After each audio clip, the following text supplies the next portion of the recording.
Good day and welcome to Carvana's first quarter 2025 earnings conference call. All participants will be in listen-only mode. Should you need assistance, please signal a conference specialist by pressing the star key followed by 0. After today's presentation, there will be an opportunity to ask questions. To ask a question, you may press star, then 1 on your telephone keypad.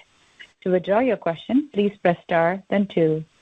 Please note, this event is being recorded. I would now like to turn the conference over to Meg Kehan, Investor Relations. Please go ahead. Thank you. Good afternoon, ladies and gentlemen, and thank you for joining us on Carvana's first quarter 2025 earnings conference call. Please note that this call will be simultaneously webcast on the Investor Relations section of the company's corporate website at investors.carvana.com. The first quarter shareholder letter is also posted on the IR website. Additionally, we posted a set of supplemental financial tables for Q1, which can be found on the Events and Presentations page of our IR website. Joining me on the call today are Ernie Garcia, Chief Executive Officer, and Mark Jenkins, Chief Financial Officer. Before we start, I would like to remind you that the following discussion contains forward-looking statements within the meaning of the federal securities laws, including but not limited to Carvana's market opportunities and future financial results that involve risks and uncertainties that may cause actual results to differ materially from those discussed here. A detailed discussion of the material factors that cause actual results to differ from forward-looking statements can be found in the Risk Factors section of Carvana's most recent Form 10-K and Forms 10-Q. The forward-looking statements and risks in this conference call are based on current expectations as of today, and Carvana assumes no obligation to update or revise them, whether as a result of new developments or otherwise. Our commentary today will include non-GAAP financial metrics. Unless otherwise specified, all references to GPU and SG&A will be to the non-GAAP metrics, and all references to EBITDA will be to adjusted EBITDA. Reconciliations between GAAP and non-GAAP metrics for our reported results can be found in our shareholder letter issued today, a copy of which can be found on our IR website. And with that said, I'd like to turn the call over to Ernie Garcia. Ernie? Thanks, Meg, and thanks everyone for joining the call. In 2018, we held an Analyst Day where we walked through the long-term economics we believed our business model could deliver. That analysis resulted in us projecting a long-term EBITDA margin range of 8 to 13.5% at a time when our actual adjusted EBITDA margin was negative 9%. For the last 4 consecutive quarters, we have been in that range, and in Q1, in a seasonally weaker quarter, we were reporting 11.5%. This achievement is worth reflecting on, and it begs an important question. Why were we able to accurately forecast how our model would perform as a 5-year-old, newly public company that was significantly subscale and 20% of revenue away from our margin target? The answer is that the automotive industry is simpler when you zoom out than it looks when you zoom in. It is a mature industry with mature unit economics. It is highly fragmented with many industry players using similar processes with similar goals and similar underlying economics. This reality provides a lot of stability and makes the key to understanding any given player about understanding where they are different from the rest of the industry. This is the method we used to determine our own long-term financial model in 2018. We went line by line using automotive retail history, simple mental models for the way our industry works, and a bottom-up analysis of the differences in costs and revenues of our business given our novel approach. Zooming out has been predictive over the last 7 years, and we expect it to be predictive in the future as well. When we went public in 2017, we opened our S1 with a statement of our mission, to change the way people buy cars. What we meant by this is that we wanted to build a business so differentiated in selection, experience, and value that it just became the way people buy cars. We wouldn't have said that then if we didn't believe it. We've always believed it. But today it is much more apparent externally that our mission is achievable. What happens when we continue growing selection and benefiting from the other positive feedback in our business? What happens when we continue unlocking and sharing value with our customers, further separating our offering in speed, experience, and value? What happens when more people hear from their friends and family that buying a car from Carvana was fast, fun, and fair? What we think happens is that Carvana becomes the way people buy and sell cars. We are in an incredible position with an incredible business and an incredible team.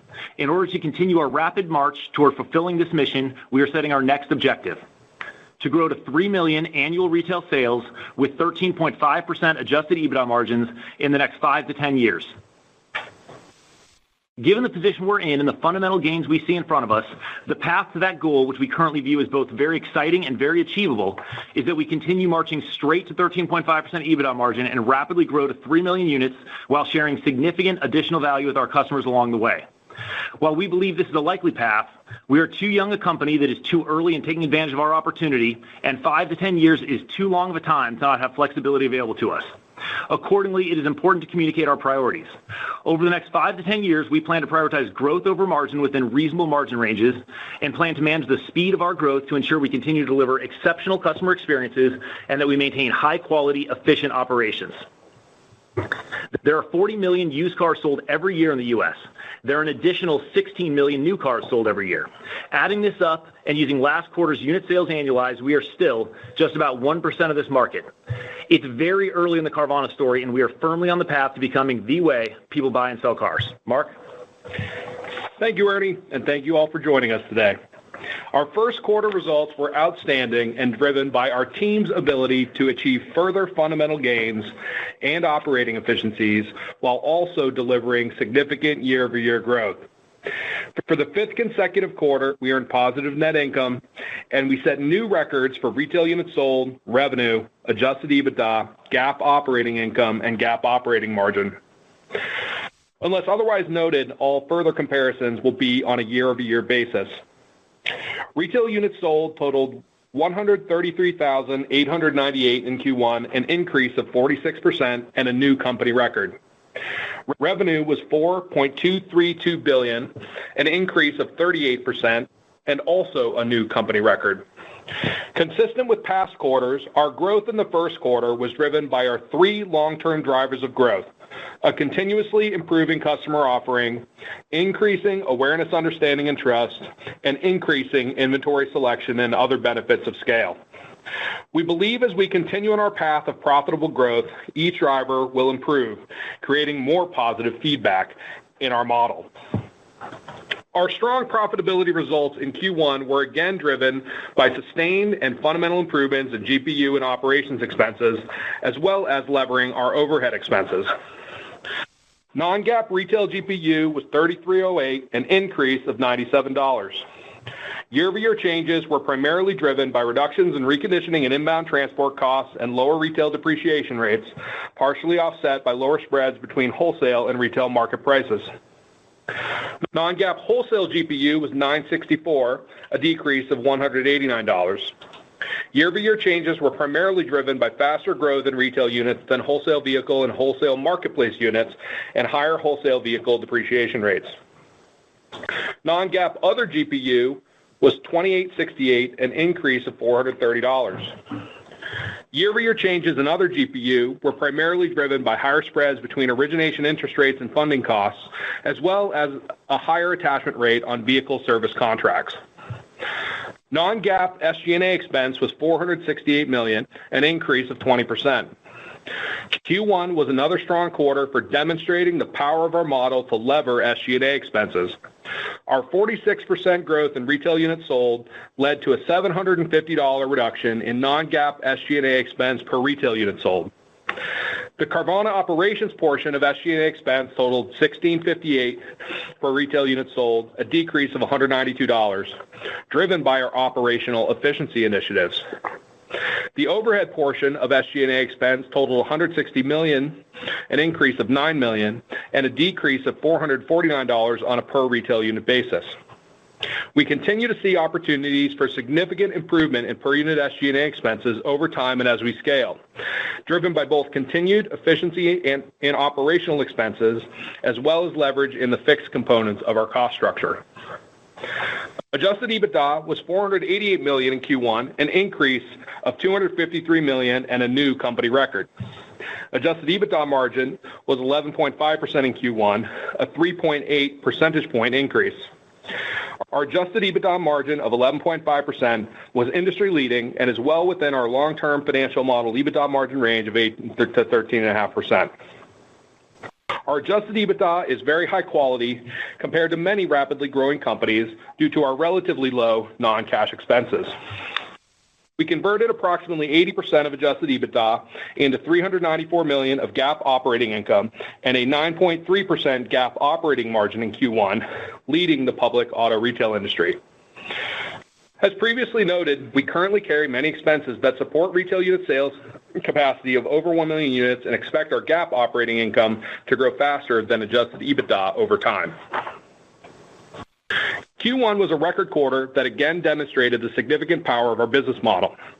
Assuming the environment remains stable, looking toward Q2, we expect a sequential increase in both retail units sold and adjusted EBITDA, leading to all-time company records on both metrics. We remain on track to deliver significant growth in both retail units sold and adjusted EBITDA in FY 2025. In conclusion, our results in Q1 were exceptional, and we remain highly motivated by our opportunity to continue driving significant profitable growth. Thank you for your attention. We will now take questions. We will now begin the question and answer session. To ask a question, you may press star then one on your telephone keypad. If you're using a speakerphone, please pick up your handset before pressing the keys. If at any time your question has been addressed and you would like to withdraw your question, please press star then two. The first question comes from Ron Josey with Citi. Please go ahead. Great. Thanks for taking the question. I have two.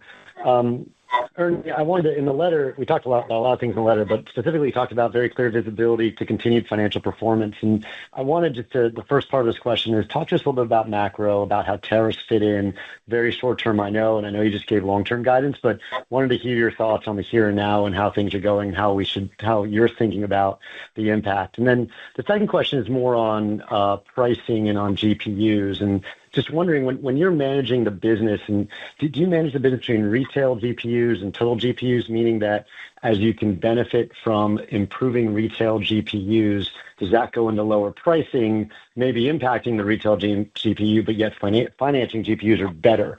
So I'm trying to understand how we're taking these efficiencies, pushing it to greater growth, and now how that rolls up to overall profitability of the company. Hopefully that made sense. Thank you. Thank you.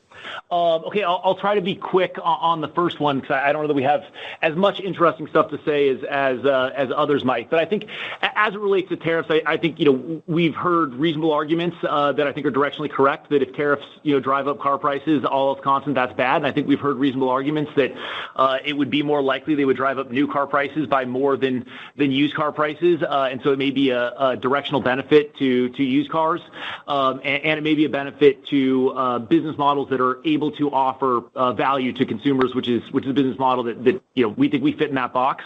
So we'll see how that works. I think the general approach that we try to take to this, and I think this has been true since the beginning, is we believe what matters in this industry is what are your expenses compared to everyone else, what are your revenues compared to everyone else, and what is the experience you deliver compared to everyone else. And if you're better in those three things, then you're going to win. And the question is degree, and the question is time, because it is a competitive industry. It's a mature industry. It's an industry that's very large, and it's an industry where many of the other players have shared economics. And so we try really hard to put all of our energy into those three things, because you can kind of chase a macro environment in circles. That said, we pay attention. I think the good news is we have an adaptive system. Our system inherently adapts to what it sees. So if customers start to prefer less expensive cars, we'll automatically start buying less expensive cars. If the reverse is true, then we'll react in the opposite way. I think we've seen little gyrations over the last month or so. I think when tariffs were first announced, we saw a small pull forward of demand, and we reacted accordingly. We like to try to keep sales approximately on our plan because it keeps operations very smooth. So we pulled some levers to try to keep sales on our plan, and despite that little increase in demand, and then we saw probably a little bit of a trough thereafter, and it feels like it's stabilized since, and I think overall our expectations remain the same. So I don't think we have too much that's interesting there, but that's how we've been reacting. I think as it relates to pricing in general, I think we've continually used this term fundamental gains, and I think the last couple of years have been pretty exceptional in this regard. I think we've demonstrated a lot of improvement in every expense line item, in every revenue line item, and we've done that well, giving customers improving experiences with improving NPS and similar value. And I think that's very exciting, and we think we tend to have kind of our annual planning around this time, and we're setting our targets now for Q4 of this year and for Q2 of next year. And I think looking at the opportunities in every group, They're, again, very large and very exciting, and I think the hardest thing that we have to do is decide which things we're going to do and which things we're not going to do to try to stay focused and ensure that we get the most out of our effort along the way. But we still think there are very significant fundamental gains, and we think that in aggregate across the various line items, we're likely to take those fundamental gains and seek to share the significant majority of them with our customers to further separate our offering over time. And we think that we're in a position to do that because we think the economics are very strong. So, just to give a quick walk, which is to some degree in the shareholder letter, we were 11.5% this quarter in a traditionally seasonally weak quarter, and so we think that that's very strong to begin with. We think there's a couple points of fixed cost leverage from there. Even in marketing, which is not a huge line item at this point, our older, more mature markets with larger market shares are a couple $100 better than our average, and we still think that there's very significant fundamental gains to be had. And I think when you start doing the mental math on that, it gets you well beyond our 13.5% target. But we view that as exciting because we think that that's fuel for future growth that we can share with customers, and we think we'll share it in many ways. It could be economic, it could be additional investments and experience. You've seen some of the stats we put in the shareholder letter. We're delivering cars materially faster. We're answering phones more quickly. We're getting fewer calls from customers because we've invested in digital tools that answer questions for them. So we're just becoming more efficient as a business overall, and I think that we'll seek to continue to do that and to take these gains that we expect to go get, but that we're going to have to work hard to go get, share them with our customers, and see where that takes us. But we think the road in front of us is very clear, and it's up to us to execute, but we think we've got huge opportunity. Super clear. Thanks, Ernie. Appreciate it. Thank you. The next question comes from Brian Nagel with Oppenheimer. Please go ahead. Hi, good afternoon. And first off, congratulations. Another very, very nice quarter, so congrats. Thank you. We really do appreciate that, and we do keep track over here, just for whoever's coming up next. So two questions. I'll put them together. I mean, first off, as part of the superior performance, you've been managing your retail GPU very well. But I guess the question I have is, as you look at it from here, how should we think about, from your standpoint, the trajectory there, kind of puts and takes, both near and maybe longer term on that retail GPU? And then my second question, the longer term in nature, you introduced today the kind of new longer term financial goals for the company. So as we think about that, recognizing the numbers you put out there over a long period of time, but what type of incremental investment are you starting to think about in the business to support those type of volumes? And when will we start to see that, that newer capacity, so to say, come online? Sure. So I think, as it relates to the various GPU line items, I mean, the way that we think about it first order is we try to break it down. We say, what are the various inputs? So in retail GPU, you've got inbound transport, you've got your acquisition cost, you've got reconditioning, you've got the price that we put in front of customers, which is driven by how well we're merchandising and how effectively we're driving demand to those cars. And so those are various areas where we have goals and we have projects that we're trying to tackle in every one of those areas, and we try to get better. And so I think, first and foremost, we try to get fundamentally better. And if we get fundamentally better, then we've got good options. One option is you show that in the bottom line, and one option is you pass it back to customers, either in price itself or in some other form of investment, and drive incremental demand. And so, generally speaking, I think that, we feel like we're in a pretty good spot from an overall GPU perspective.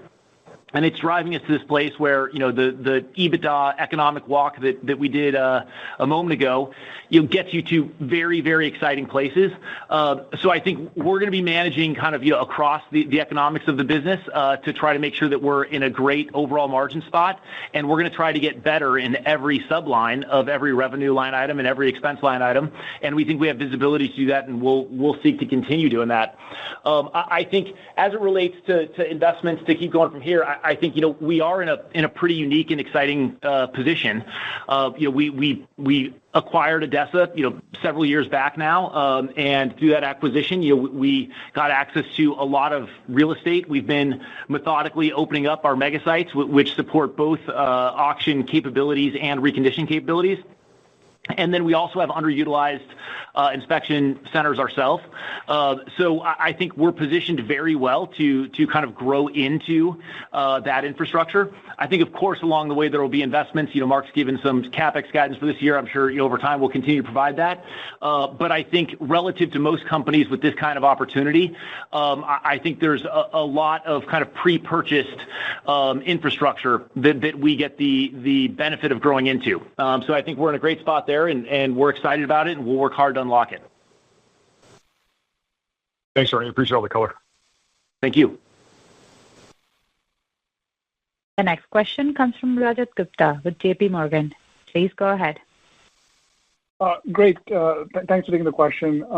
I had one question just, on the macro. And, we've had several questions being asked in the last few months around, how is Carvana positioned to tackle, another recession, maybe a severe recession. Could you help us, understand like what's different now in the business versus 21, 22? How should we think about the challenges you might face in the lending, just in the lending markets, gain on sale margins, etc. If you could just walk us through like some of maybe 2 or 3 top aspects, that was very different from 2022, which puts you in a better position to navigate a downturn. I have a quick follow-up. Thanks. Sure. Okay. Well, you started that question with a great, and then you didn't follow it up. So was that great that it was your turn, or was that great quarter? Just so we can keep our stats on this side. Both. Okay, thank you. Okay, good. So mark that one down. Here's what I would answer. I think it's a good and fair question. I think the way that we would try to answer that one would be to point to the automotive industry in general. I think that we were a very, very different company in many respects. Heading into 22, right? We were not a money-making company. We were an extremely high-growth company that was sprinting full speed at an opportunity, and we felt at the time like we were supported by investors in that mission. And then I think we ran into our own issues. We saw interest rates shoot up in a way that was very unique. We saw car prices shoot up over a full year in a way that was unique. And we were in a position where we had to dramatically change our strategy. And so I think there's just a lot of threads that came together at a single time there that can give the impression of a pattern that we don't really think is predictive of where the future is likely to be. I think where we are today is, we're the most profitable automotive retailer by a pretty long way. I think as measured by adjusted EBITDA margin, we're approximately twice as profitable as the average public automotive retailer. And that puts us in a very different position. We've got, significant margin to work with. We've got significant cash balances. We're simultaneously growing very quickly. And I think that suggests that our ability to absorb, variation in the macro environment is very, very different. And I think it's likely to look more like other automotive retailers that were profitable heading into downturns in the past. And in general, when you go back and look at that history, the changes were not very severe. I think you can also, in any of these line items, you can look at the history that we've generated over our relatively short life as a company. We've been through some real storms in finance GPU, for example, which I think is one of the areas that people tend to look at first when they ask these sorts of questions. We went through COVID, and we saw finance GPU go down a little bit, but recover a quarter later. We went through 22 and 23 when, you couldn't read a nice thing about us online if you searched, over and over again. And I think that, we saw GPU go down a little bit, but not all that much.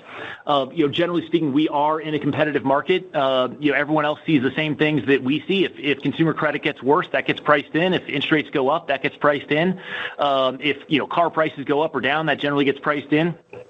And so I think, our expectation would be that it would be much more like other highly profitable automotive retailers have dealt with difficult environments in the past than it would be like 22 or 23. And we'll do our best to make sure that that's the case. Got it. And just a follow up on just like the lending backdrop. I mean, you added like a new partner last year.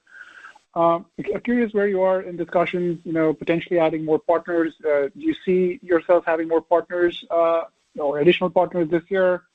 Where are we in those discussions today? Thanks.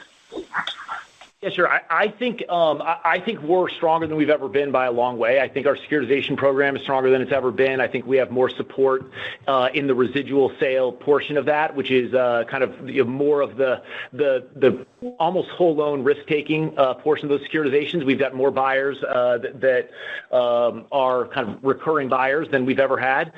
We've got obviously our Ally arrangement, which has been great for us over a long period of time, and hopefully great for them as well. And we've also had large like pooled loan sales that we've done.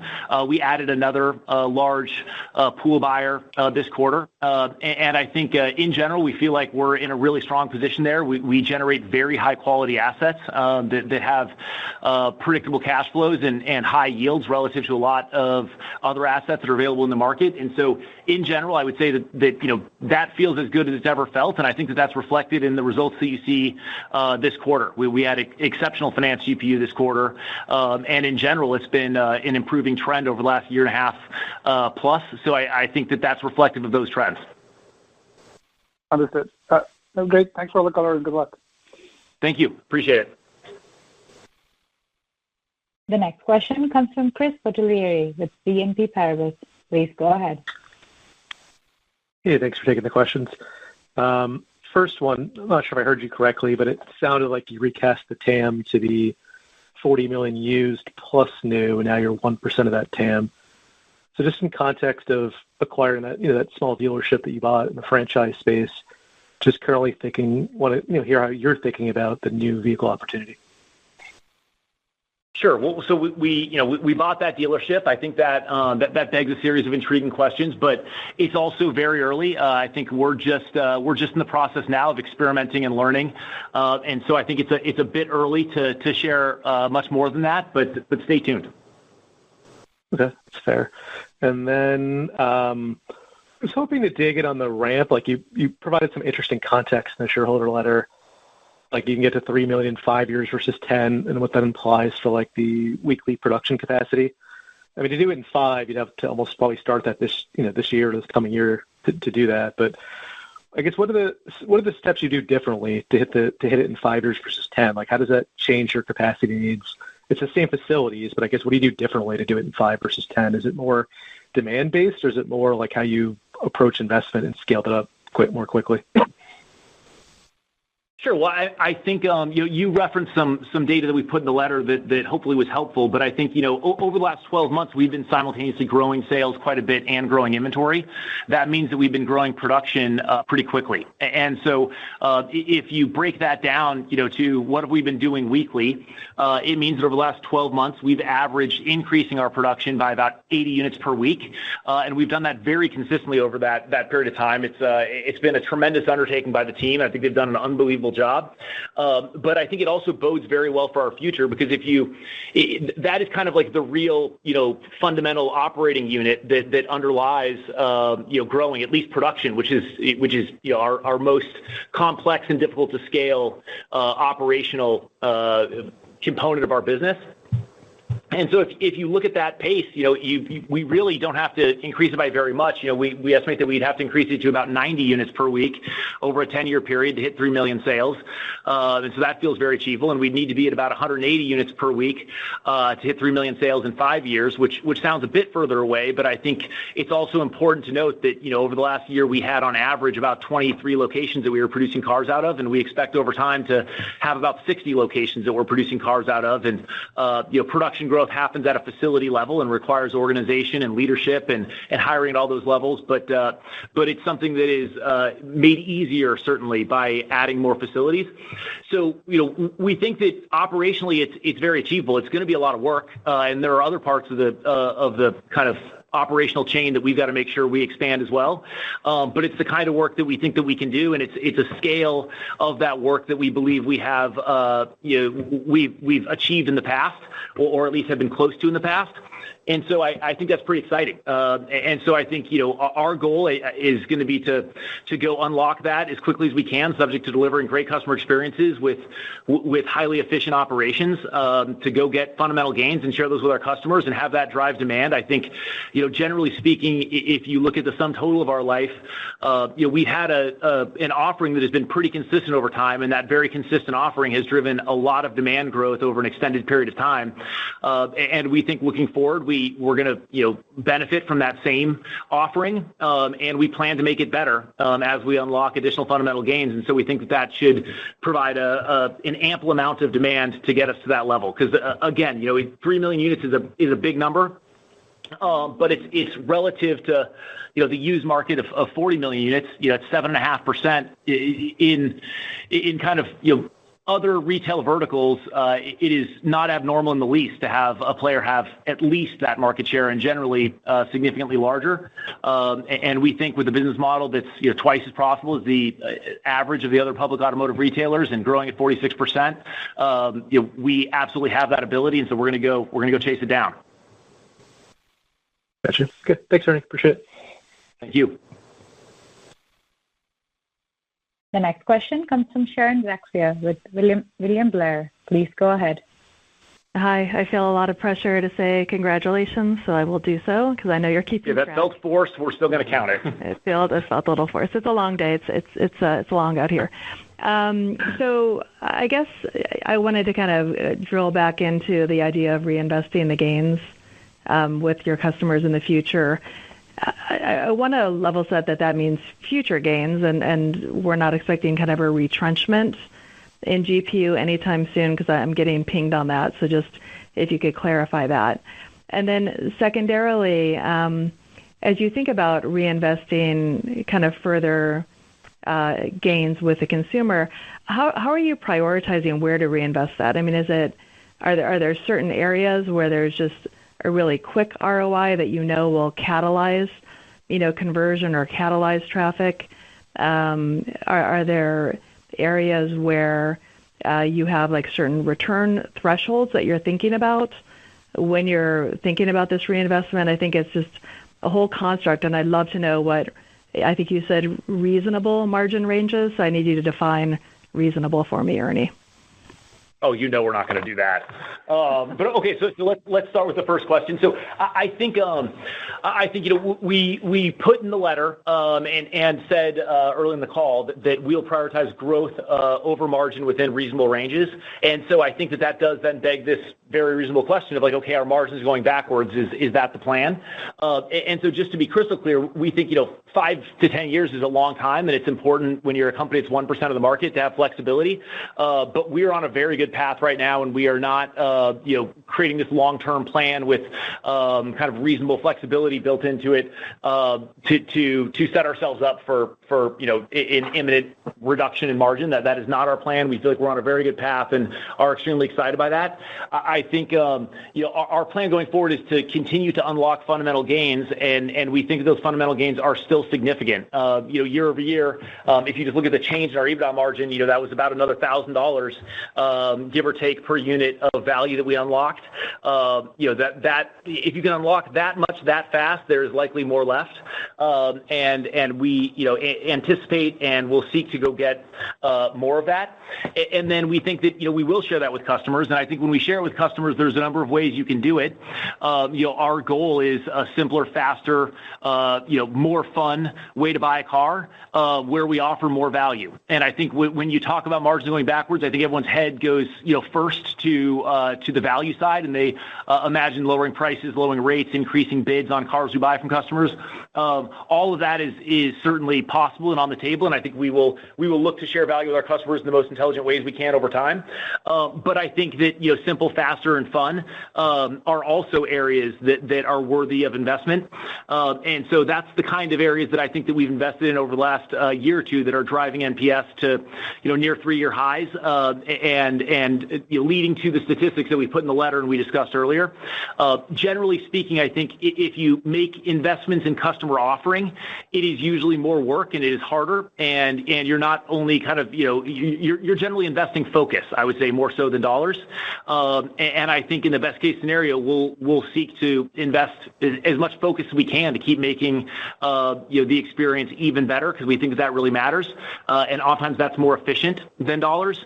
But we're clearly in a spot where if you look at reasonable expectations of additional opportunities we can unlock, it is relatively large dollars, and we think that that's exciting, and we'll try to invest it intelligently going forward. Okay, can I follow up on that? Is that as you're starting to kind of embark on these kinds of investments, are those things you're going to outline to us on the street so that we're aware of kind of where you're prioritizing that investment? I think I don't want to sit here and talk about the exact forms that we'll discuss that in the future, but I think we likely will. I think we just I think the areas that we discussed earlier, where all the service levels across the entire business are getting better, those are, I think, areas where we put effort over the last 12 months, and I think it's showing up in the numbers, and we're discussing them today. Okay, great. Thank you. Thank you. The next question comes from Michael Montani with Evercore ISI. Please go ahead. Hey, thanks. I appreciate you taking the question. Just wanted to ask, if I could, about some of the work that you all have been doing with respect to third-party marketplace selling. If you could give us an update on that and how it's going.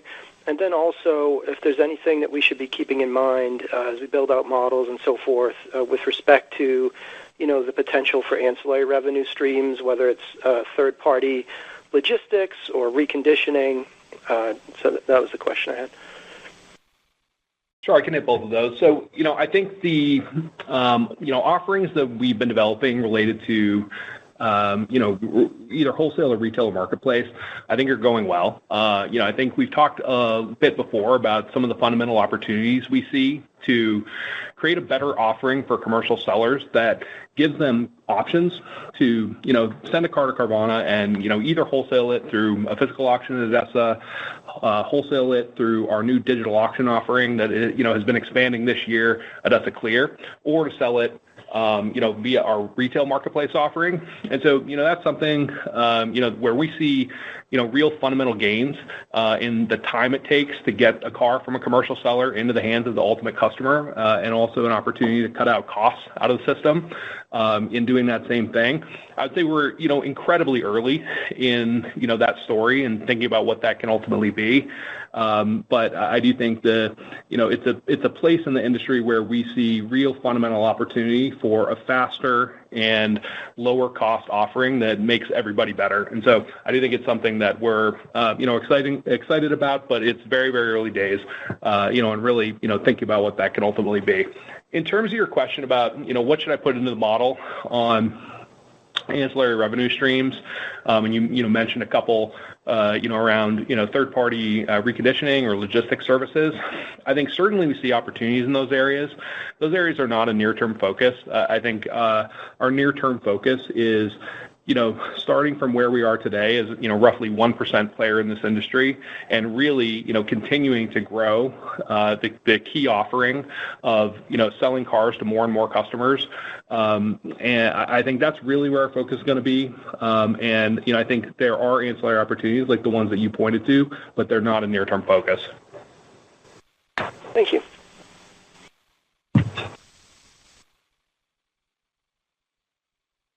The next question comes from Jeff Lick with Stephens Inc. Please go ahead. I'll add my congratulations and throw a tremendous in for the quarter. It's our first tremendous. Thank you. No problem. Well, I'm always trying to be a trendsetter.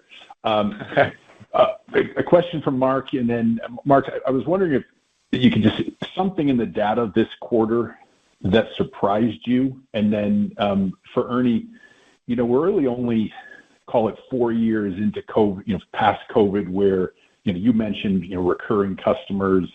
We see all these tremendous volumes that you're putting up, but the reality is, the people really don't know you that well yet. I mean, and we're still all operating under this pretense that over the last 40 to 50 years that you buy cars at a dealership.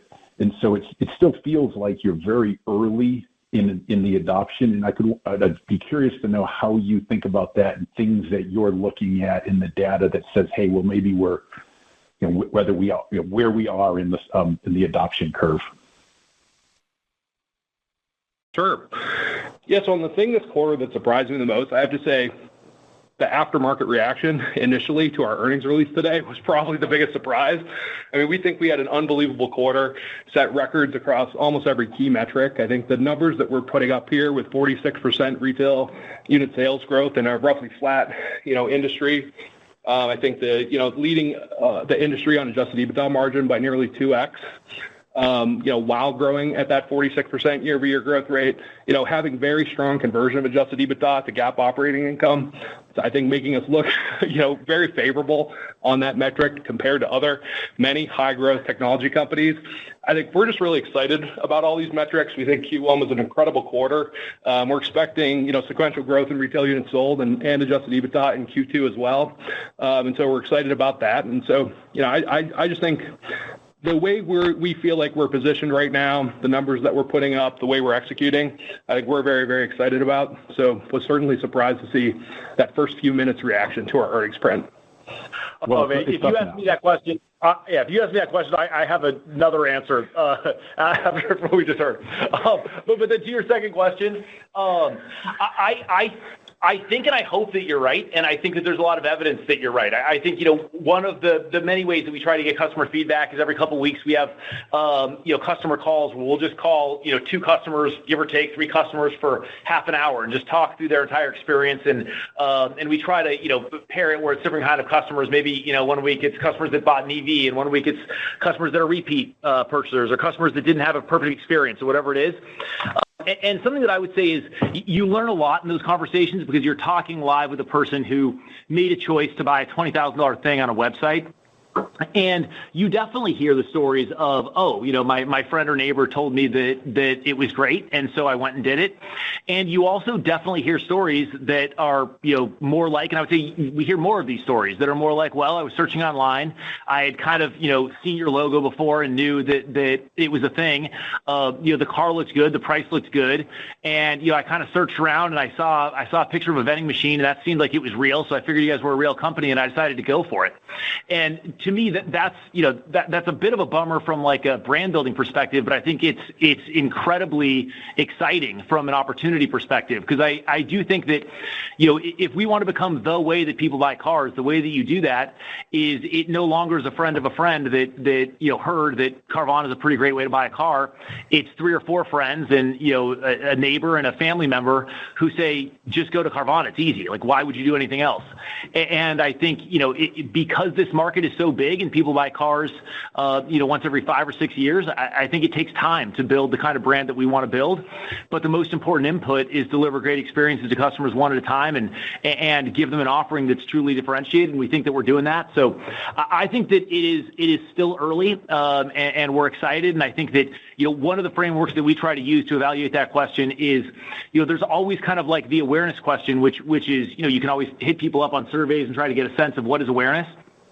I think in awareness, we're generally, pretty good. And to put it into, this customer discussion language, I think that oftentimes means, I saw your logo before, right? I have some sense that you're a thing in the world. And so I kind of know that you exist.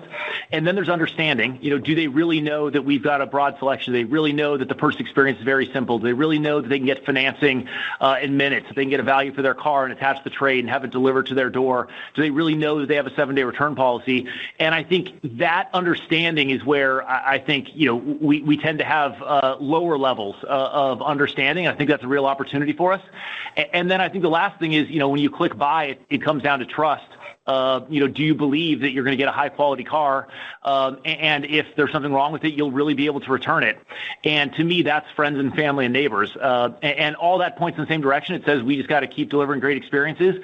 And I think all of the data is pretty exciting around that as well, because we do see that adding up. We see that our older markets have higher market shares than our newer markets. And we don't see that our growth story today is newer markets catching up to older markets. We see that all markets continue to grow at rates that are pretty exciting. I think, versus our previous best Q1 at the company level, our sales are up about 25%.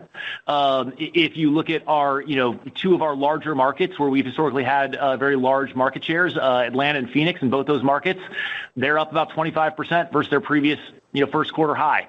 And so I think that suggests that, even later in life, we are continuing to build awareness, understanding, and trust in these markets. And, we're excited by that and think we have a long runway in front of us. Well, just as a quick follow-up, in your advertising, you never really lead into just how much better the experience is over the status quo. And then to your point about quality, you really haven't ever shown people just how these cars are reconditioned relative to what they might be buying. So I'm curious why you haven't done that. So I think we have an incredible marketing team that puts together incredible creative assets, and we've got a very thoughtful quantitative marketing team that does a great job trying to get those assets in front of people. And I think that we've tried a lot. What I'll say is, if you go back in like the Wayback Machine and look at the first version of our website, it was basically 5 bullet points about why we thought it was the right way for consumers to buy cars. And it turns out it was a surprise to me, but it turns out that 5 bullet points about the economics of car buying don't end up being that persuasive to consumers. I think marketing is one of these very, very difficult and very important problems where it's hard to get someone's attention and get them to open their mind to hear a message that is a little bit different. But we've got great teams that work hard to do that. And then I think very importantly, we've got the sum of the Carvana team that works incredibly hard to make sure that when a customer does decide to buy from us, they've got a story to tell, and that story is compelling. And that we're very confident, works over time. So I think we'll continue to try to tell our story. We'll try to tell the vehicle quality story. I think you're right. If someone wants to give us 10 or 15 minutes or maybe even 2 or 3 minutes of attention, I think we can tell a very compelling story about vehicle quality, and many of you have seen that out at our inspection centers. But that's not super easy with millions of consumers. It's hard to get their attention to tell that story. And I think trying to explain experience ease, we'll continue to work on. I think that we've got some great swings at it in the past. We've got some great ideas. We've got fun ads that are coming out all the time, and I would encourage you to take a look at those. But yeah, that's a recurring problem that I think will take a long time, and I think it bodes well. Awesome. Well, congrats, and the stock's still up, so we'll talk to you soon. Mess it up. Yeah, thanks. The next question comes from Daniela Higgin with Morgan Stanley. Please go ahead.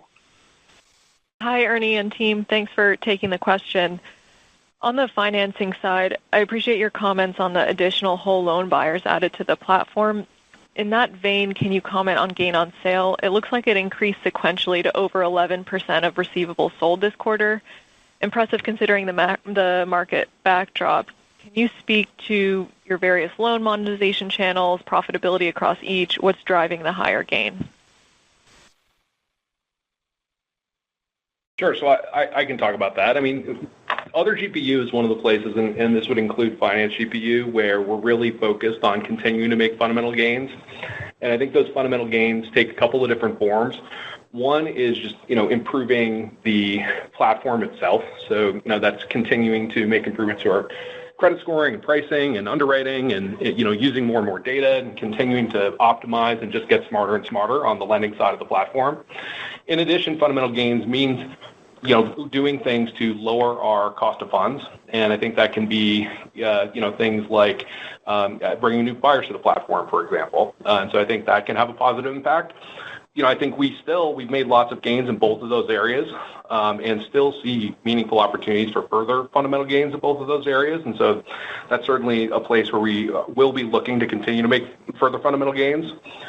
In terms of some of the more specifics, on the quarter, if you look year over year, for example, I do think benchmark rates or benchmark rates have moved around a bit, and our spread of origination rates to benchmark rates was a little wider this quarter than it was in some previous quarters. And so I think that's a driver as well. But I think most importantly, the most important driver is, our teams are just working to make continued fundamental gains, both on the lending side of the platform as well as on the monetization side. Thanks. Thank you. The next question comes from Marvin Fong with BTIG. Please go ahead. Great. Thanks for taking my questions. Congratulations on that strong quarter. I would like to, obviously you guys are producing like crazy here. How should we think about your ability to continue to, source? I think it's 85% of your retail units from consumers. Are you gonna be able to sustain that? Do you feel like your access to the wholesale marketplace can help you satisfy the demand there? And a second question, just to go to maybe an old school metric, but looks like your conversion rates are doing quite well. On roughly the same traffic, your unit sales are up. And I was just wondering if you could, double click on that. Is it being driven by, the improved delivery availability and things you're doing on that front that you've talked about in the past? Or was there something about this quarter with tariffs and the urgency there that on the consumer part? I know you mentioned there wasn't much there, but potentially had some noticeable impact on the numbers. If anything you could provide on conversion rates would be great. Thanks. Great. Yeah. So let me, I think you asked the question specifically with respect to sourcing inventory, which I think is a good question. And I think I can imagine similar questions being asked about, the price we pay for inventory and what does that mean for retail GPU, or, what about our ability to sell loans at ever increasing scales? And would that put pressure on GPU? And I think that, when we sit here and try to imagine being 6 times bigger, I think those are all reasonable questions to ask. I think one way to evaluate that is to look back to, when we were 1/6 of our current size, which was around, 6 years ago, give or take, 6.5 years ago, maybe we were approximately, 1/6 of our current size. And I think, since then, generally speaking, our offering has been very similar. I think we have added some capabilities, so our economics have gotten better. But for the most part, I think the simplest explanation would be, the kind of mental model that this industry has very stable economics across the sum of the transactions when you add up, retail and finance and wholesale and everything that's available. I think that mental model has held up tremendously well and has been very predictive, and is why we were able to put together a long-term financial model and then hit it 7 years later. So I think when we look forward, we expect the same to be true. I mean, 40 million transactions is, just consumers that own 270 million cars trading with each other every 6 or 7 years. That's what 40 million transactions is. And the machine that we're trying to build, the sum of buying cars from customers plus selling cars to customers plus having access through our ADESA platform and additional capabilities we're building out with ADESA Clear, is about playing a big role in that system. And our growth has generally come from, taking market share and displacing others in that system. But the economics that the system offers have remained remarkably stable over a long period of time, and we expect them to continue to remain stable. So I think, we'll continue to grow in the same ways that we have. I think, generally speaking, things have been very stable, and that's our expectation going forward as well for, I think, deep fundamental reasons. That's great. Thanks so much, Ernie. I appreciate the insight. Thank you. The next question comes from Alex Porter with Piper Sandler. Please go ahead. Perfect. Thank you. Great quarter. Wow. It actually was a very good quarter. I don't want to be facetious. Appreciate it. We appreciate the wow, too, and the pause. A little drama in that. Yeah. So I'll just keep it to one question here. Obviously, it's exciting to see this new framework. once you get into the millions of units, presumably you're going to be reaching down market in terms of pricing. Obviously, if it's a 15 or a 20-year-old car that's selling for a couple $1,000s on Craigslist or something, that counts as a transaction, but presumably the economics aren't as attractive or might be less sort of ancillary finance, VSC type stuff, and more pure retail GPU. So if you can comment on how you expect your own economics to evolve over time as you reach down into those lower price points, that would be very interesting. Thanks a lot.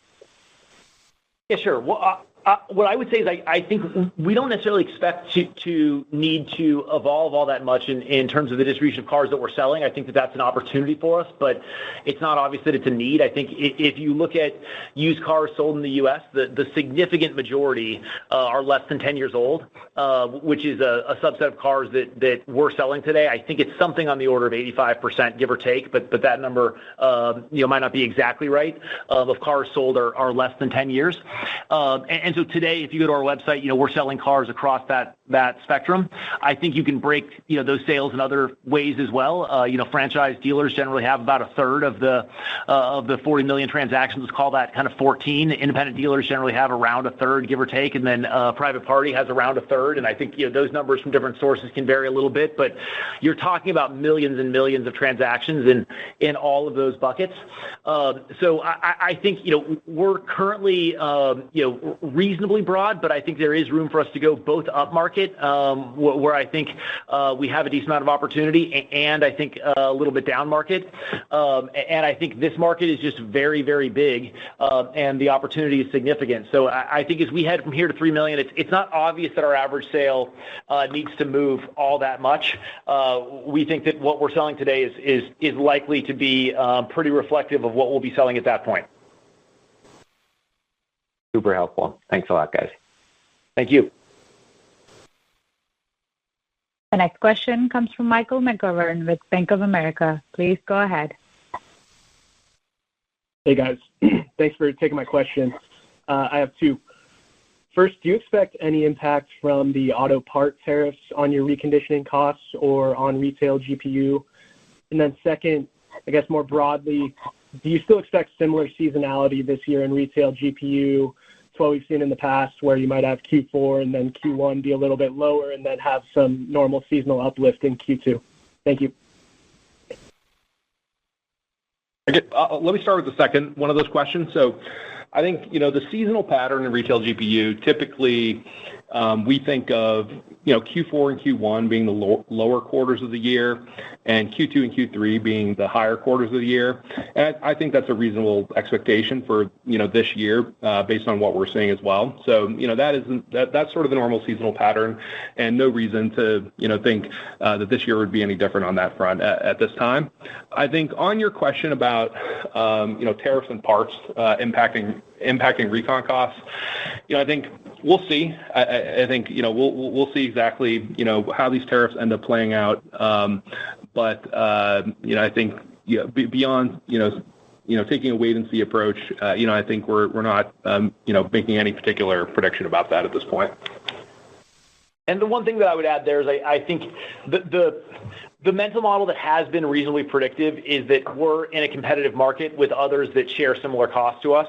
And so to the extent there's, some input cost that changes, generally speaking, the way that is played out is that input cost is passed through. I think the simplest way to see that is the case is just to look at like the retail GPUs of all of the various automotive retailers over a long period of time, where over the last 5 or 6 years we've seen enormous swings in car prices. We've generally seen pretty stable retail GPUs, and I think any other shared cost is more likely than not to have that same kind of relationship in the future. Got it. Thank you. Thank you. The next question comes from John Colantuoni with Jefferies. Please go ahead. Great. Wanted to ask a high-level question. So if I look at the 3 million target, it implies 250 to 500,000 incremental units each year, which is at the high end about 3 times more incremental units than you've ever added historically. I'm curious how you plan to unlock that much incremental consumer demand for your offering, and also how you can expand units that much without inefficiencies popping back up into the business. Thanks. Sure. So I think we gave kind of our long explanation of the way the operation's been working over the last year, which I think is one helpful way to think about what we've been able to unlock over the last year. I think I'm going to give one more operational, and I'll swing back to demand. I think another thing to keep in mind is operationally, I think that we've produced on a per facility basis at significantly higher rates, and we've grown significantly faster per facility than we did over last year. In the past, in 2018 through 21, we had significantly fewer facilities, and we were ramping sales at a very fast rate. And if you kind of do the math on a per facility basis, then we were growing pretty quickly. So I think that there is plenty of data in our history to suggest that we can execute at that level. And then I think on the demand side, I think generally speaking, we've had an offering that's been very stable, and we've moved through several orders of magnitude as we've grown the business. And I think generally speaking, our economics have been very stable across several orders of magnitude, and our consumer offering has been very stable across several orders of magnitude. And we think that that's because we have an offering that customers love, that is very simple and gives them a broad selection and great value. And as we grow, there is positive feedback just directly in the system, even as it relates to just conversion of existing customers. As you have more cars, the odds that a customer finds a car they're looking for go up. As you have more cars at more inventory pools, you can deliver cars faster, and so there's some benefits there to conversion. So I think historically, demand has not been the governor on our growth. Generally speaking, it has been more our ability to operationally handle it. And I think looking forward to a market of this size, I think we'll work hard to make sure that we're delivering great experiences that in turn into demand, and then we'll work hard to make sure that we're operationally fulfilling that demand as best we can. But we certainly think that the 3 million is a very achievable number over time. Oh, great. Thank you. Thank you. This concludes the question and answer session. I would like to turn the conference back over to Ernie Garcia for any closing remarks. Please go ahead. Thank you. All right. Well, thanks everyone for joining the call. Really appreciate it. Carvana team, another awesome quarter. Thank you guys so much. I really do think these results have just been kind of a hit parade over the last several quarters, and I hope you're incredibly proud of what you're building, and I hope you take a moment to be proud, but you don't let it go to your head, and we keep fighting because we got a lot of building left to do. We got new goals, and I think we have every opportunity to go chase them down. So thank you all so much, and let's go do it. Thanks, everyone. The conference is now concluded. Thank you for attending today's presentation. You may now disconnect.